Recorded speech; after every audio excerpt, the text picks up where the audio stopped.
Hi everyone and welcome to studio legal. आज के इस वीडियो में हम डिस्कस करेंगे इंडियन पार्टनरशिप एक्ट 1932 के बारे में। This act came into force on 1 October 1932 except section 69।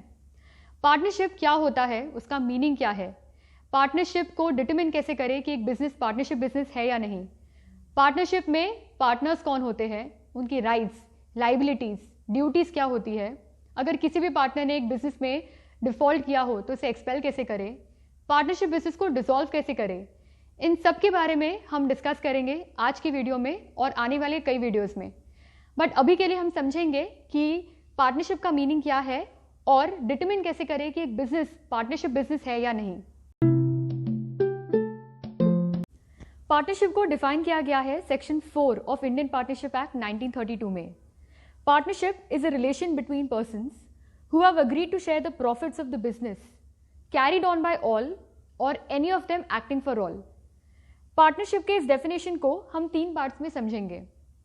Partnership act में 2 सबसे इंपॉर्टेंट टर्म्स होते हैं, एक होता है बिजनेस और दूसरा है थर्ड पार्टी। बिजनेस इंक्लूड करेगा कोई भी ट्रेड, ऑक्यूपेशन और प्रोफेशन। प्रोफेशन जैसे लॉयर्स, सीए, सीएस, डॉक्टर्स, इन सबके पार्टनरशिप बिजनेस हो सकते हैं, पार्टनरशिप फर्म्स हो सकते हैं।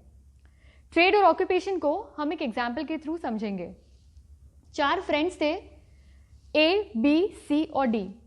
चारों फ्रेंड्स ने डिसाइड किया, अग्री किया कि वो एक पार्टनरशिप बिजनेस शुरू करेंगे टायर्स को मैन्युफैक्चर करने का।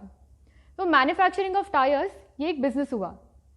अब कोई भी बिजनेस शुरू करने से पहले या उसके पीछे जो मेन मोटिव होता है, मेन ऑब्जेक्टिव होता है, वो होता है प्रॉफिट मेकिंग का, जिसे हम एक्विजिशन ऑफ गेन्स भी कह सकते हैं। तो चारों पार्टनर्स के बीच में ये डिसाइड हुआ कि जो भी प्रॉफिट बिजनेस में से आएगा वो चारों पार्टनर्स के बीच में इक्वली डिवाइड होगा। तो हमें इस एग्जाम्पल से ये पता चलता है कि अगर आपको कोई भी पार्टनरशिप बिजनेस शुरू करना हो तो उसके पीछे 2 बेसिक एलिमेंट्स होते हैं। First element, agreement to do business. अगर अग्रीमेंट नहीं होगा तो पार्टनरशिप बिजनेस पॉसिबल नहीं है। और दूसरा इंपॉर्टेंट एलिमेंट है शेयरिंग ऑफ द प्रॉफिट्स, क्योंकि हर बिजनेस करने के पीछे जो ऑब्जेक्टिव होता है वो होता है प्रॉफिट मेकिंग का, जो कि डिस्ट्रीब्यूट होगा चारों पार्टनर्स के बीच में। इसीलिए 2 बेसिक एलिमेंट्स हैं, agreement to do business and sharing of the profits. Partnership की डेफिनेशन को फिर से देखते हैं। रिलेशन बिटवीन पर्संस, जो भी पार्टनर्स थे उनके बीच में एक रिलेशन फॉर्म हुआ बिजनेस पार्टनर्स का, जिन्होंने अग्री किया कि वो प्रॉफिट शेयर करेंगे बिजनेस का। Third point, carried on by all or any of them acting for all.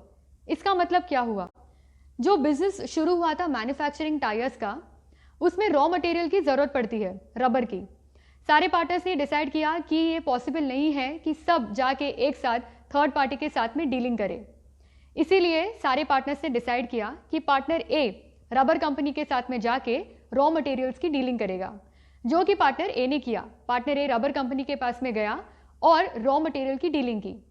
तो यहाँ पे पार्टनर ए ने क्या किया, पार्टनर ए ने एज एन एजेंट काम किया, in the capacity of an agent उसने थर्ड पार्टी के साथ में जाके डीलिंग की, और जो रिमेनिंग पार्टनर्स थे वो यहाँ पे प्रिंसिपल बने। सो पार्टनरशिप बिजनेस में जो पार्टनर्स की रिलेशनशिप होती है वो होती है प्रिंसिपल और एजेंट की। जो पार्टनर एजेंट होता है वो कंपनी, वो पार्टनरशिप फर्म को रिप्रेजेंट करता है थर्ड पार्टी के सामने और पार्टनरशिप के लिए काम करता है, पार्टनरशिप बिजनेस करता है। और इसीलिए जो रिलेशनशिप फर्म होती है वो होती है प्रिंसिपल और एजेंट की। इसीलिए डेफिनेशन में कहा गया है business carried on by all or any of them acting for all.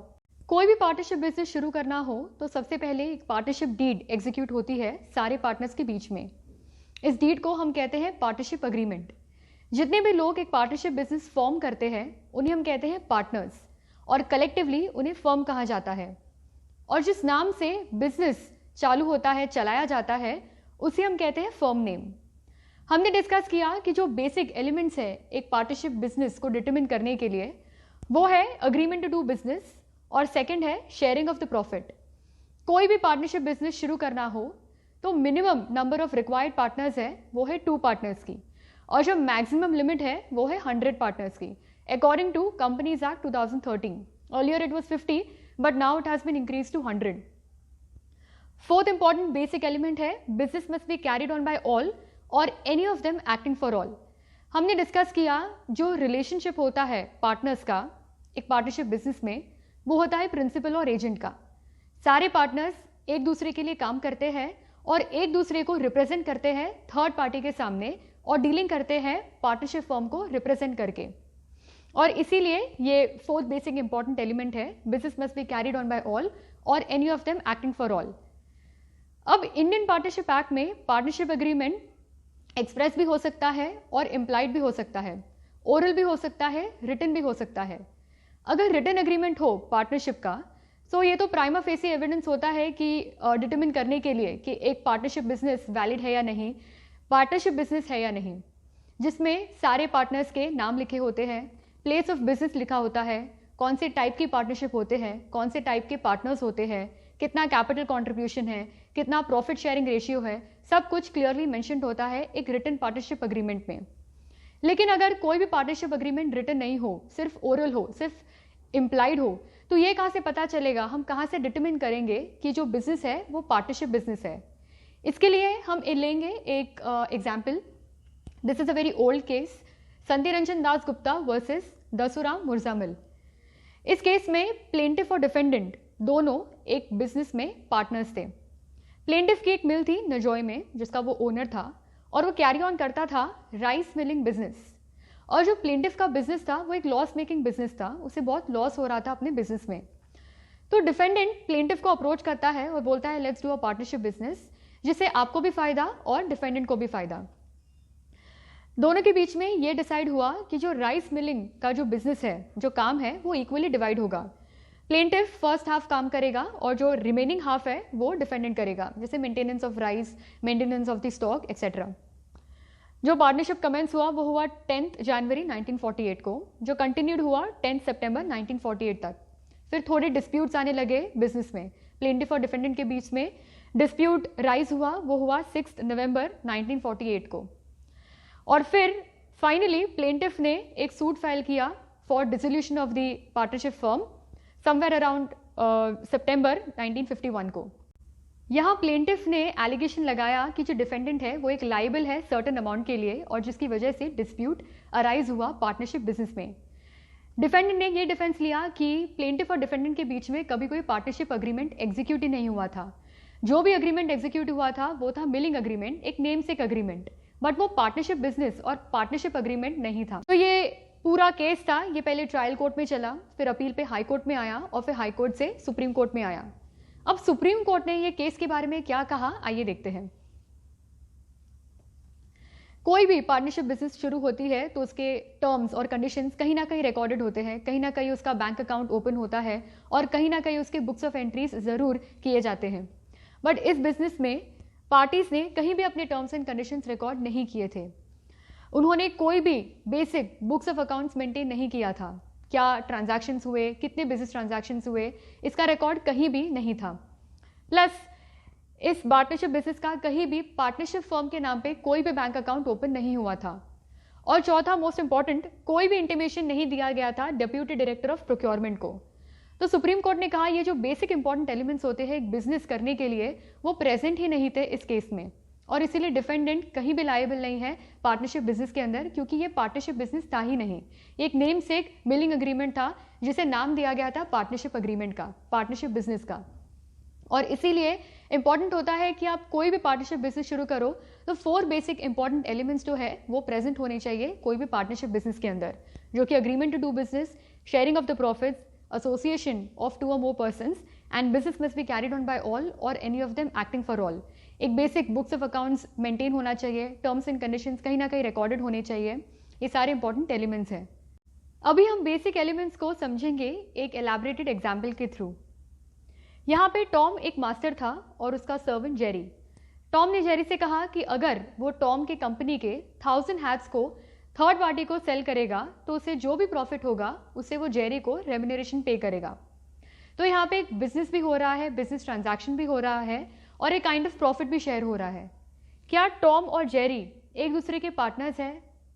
Answer is no, क्योंकि यहाँ पे टॉम और जेरी के बीच में कभी कोई पार्टनरशिप अग्रीमेंट ही नहीं बना था कि वो पार्टनरशिप बिजनेस शुरू करेंगे। भले ही यहाँ पे जेरी टॉम का एक एजेंट बन के थर्ड पार्टी के साथ में डील कर रहा है, बट फिर भी वो टॉम का पार्टनर नहीं है। पार्टनर एजेंट और एक नॉर्मल एजेंट में यही डिफरेंस होता है कि जो पार्टनर एजेंट होते हैं वो कॉमन इंटरेस्ट के लिए काम करते हैं, कॉमन एडवांटेज के लिए काम करते हैं। और यहाँ पे जेरी जो एक नॉर्मल एजेंट है वो अपने इंडिविजुअल इंटरेस्ट के लिए काम कर रहा था। अगर टॉम की कंपनी को कोई भी लॉस होगा तो जेरी उसके लिए रिस्पॉन्सिबल नहीं होगा, जेरी थर्ड पार्टी को लायबल नहीं होगा। और इसीलिए टॉम और जेरी इस केस में मास्टर और सर्वेंट का रिलेशन बताते हैं, ना कि प्रिंसिपल और एजेंट का, और इसीलिए टॉम और जेरी यहाँ पे पार्टनर्स नहीं हैं। सेकेंड एग्जाम्पल, एक रेसिडेंशियल प्रीमाइसेस के ओनर्स थे टॉम और जेरी। टॉम का था 50% और जेरी का था 50%। टॉम और जेरी ने डिसाइड किया कि जो रेसिडेंशियल प्रीमाइसेस है उसे रेंट पर दिया जाएगा और जो भी इनकम आएगा वो दोनों के बीच में इक्वली डिवाइड होगा। क्या इस केस में टॉम और जेरी एक दूसरे के पार्टनर्स हैं? Answer is no. टॉम और जेरी एक दूसरे के पार्टनर्स नहीं हैं, क्योंकि उनके बीच में जो रिलेशनशिप फॉर्म हुई है वो है को ओनर्स की, ना कि पार्टनर्स की। यहाँ पे कोई भी बिजनेस ट्रांजैक्शन नहीं हो रहा है, कोई भी डेली बिजनेस ट्रांजैक्शन नहीं हो रहा है, और इसीलिए ये पार्टनरशिप बिजनेस नहीं हुई। को ओनरशिप और पार्टनरशिप में सबसे बड़ा डिफरेंस ये होता है कि जो भी को ओनर्स रहते हैं वो अपना शेयर कभी भी बिना पूछे दूसरे को ओनर्स को, किसी भी थर्ड पार्टी को सेल ऑफ कर सकते हैं। लेकिन अगर पार्टनर है, पार्टनर्स अपने पार्टनरशिप बिजनेस के किसी भी प्रॉपर्टी को जिनमें उनका इंटरेस्ट है वो थर्ड पार्टी को सेल ऑफ नहीं कर सकते हैं without the consent of other partners, और इसी वजह से टॉम और जेरी इस केस में पार्टनर्स नहीं हुए। एक पार्टनरशिप फर्म थी जिसमें 4 पार्टनर्स थे, पार्टनर्स ए, बी, सी और डी। पार्टनर डी की डेथ हो गई, बट फिर भी पार्टनरशिप बिजनेस कंटिन्यूड रहा। पार्टनरशिप बिजनेस का एक छोटा सा प्रॉफिट पार्टनर डी के वाइफ को एज एन एन्युटी मिलता था। क्या पार्टनर डी की वाइफ इस पार्टनरशिप बिजनेस में पार्टनर है? Answer is no, because when the portion of the profit is received as an annuity by the widow or the child of the deceased partner, such widow or the child are not partners. इसका reason ये हुआ क्योंकि window और बाकी partners के बीच में कभी कोई पार्टनरशिप अग्रीमेंट फॉर्म ही नहीं हुआ था। वाइफ जो थी पार्टनर डी की वो कभी भी पार्टनरशिप बिजनेस के लिए काम ही नहीं की, और इसीलिए just by sharing of the profit का मतलब ये नहीं हुआ कि जो पर्सन है वो पार्टनरशिप बिजनेस का पार्टनर बन जाए। Fourth example, joint Hindu undivided family का। यहाँ पे एक फैमिली बिजनेस है जिसका नाम है ABC फैमिली बिजनेस। इसके करता है मिस्टर बच्चन, और मिस्टर बच्चन के फैमिली में 4 मेंबर्स हैं, वाइफ, सन, डॉटर और ग्रैंड डॉटर, और ये सारे फैमिली मेंबर्स फैमिली बिजनेस के को पार्टनर्स हैं, और जो करता है वो है मिस्टर बच्चन। यहाँ पे फैमिली बिजनेस में डेली बिजनेस ट्रांजैक्शन होता है और जो भी प्रॉफिट होता है वो सारे फैमिली मेंबर्स के बीच में डिवाइड होता है। क्या यहाँ पे फैमिली मेंबर्स एक दूसरे के पार्टनर्स हैं? Answer is no. Joint Hindu undivided family के फैमिली बिजनेस में जो भी को पार्टनर्स को स्टेटस दिया जाता है वो होता है बाय बर्थ। उनके बीच में कभी भी कोई पार्टनरशिप एग्रीमेंट एग्जीक्यूट नहीं होता है कि वो एक फैमिली बिजनेस कैरी ऑन करेंगे। जो भी राइट है, जो भी स्टेटस है वो दिए जाते हैं as soon as they are born in the family. दूसरा मोस्ट इंपॉर्टेंट डिफरेंशिएशन जो एक पार्टनरशिप बिजनेस में होता है और एक joint Hindu undivided family business में होता है वो होता है कि जो पार्टनर्स की लाइबिलिटी होती है पार्टनरशिप अग्रीमेंट के अंदर वो होती है अनलिमिटेड, और जो लाइबिलिटी यहाँ पे कर्ता की होती है एक फैमिली बिजनेस में वो होती है अनलिमिटेड, लेकिन जो बाकी को पार्टनर्स की लाइबिलिटी होती है वो होती है लिमिटेड। यहाँ पे अनलिमिटेड लाइबिलिटी का मतलब क्या? अगर किसी भी फर्म को या किसी भी बिजनेस को अगर नुकसान पहुंच रहा हो और पार्टनरशिप प्रॉपर्टी या पार्टनरशिप के एसेट्स सफिशिएंट नहीं है उन सारे लॉसेस को पे ऑफ करने के लिए, तो जो पार्टनर्स की इंडिविजुअल प्रॉपर्टी होती है, पर्सनल प्रॉपर्टी होती है, वो भी अकाउंट में आ जाती है, उसे भी सेल ऑफ करना पड़ता है ताकि पार्टनरशिप को लॉस से बाहर निकाला जाए। और इसीलिए जो पार्टनर की लाइबिलिटी होती है पार्टनरशिप अग्रीमेंट में वो होती है अनलिमिटेड लाइबिलिटी, और जो को पार्टनर्स की लाइबिलिटी होती है एक joint Hindu undivided family business में वो होती है लिमिटेड लाइबिलिटी। आज हमने जाना कि पार्टनरशिप क्या होता है और ये डिटरमिन कैसे करें कि एक बिजनेस पार्टनरशिप बिजनेस है या नहीं। बाकी सारे सेक्शंस भी हम इस चैनल पर आपके साथ में डिस्कस करेंगे इंडियन पार्टनरशिप एक्ट पर, so stay tuned for that. अगर आप CA स्टूडेंट हो, CS स्टूडेंट हो या क्लैट स्टूडेंट हो और अगर आपको लॉ लेक्चर्स की नीड है तो आप हमें डायरेक्ट ईमेल कर सकते हैं studioligal21@gmail.com। हम आपकी क्वेरी सॉल्व करेंगे और आपको वीडियो लेक्चर्स भी प्रोवाइड करेंगे।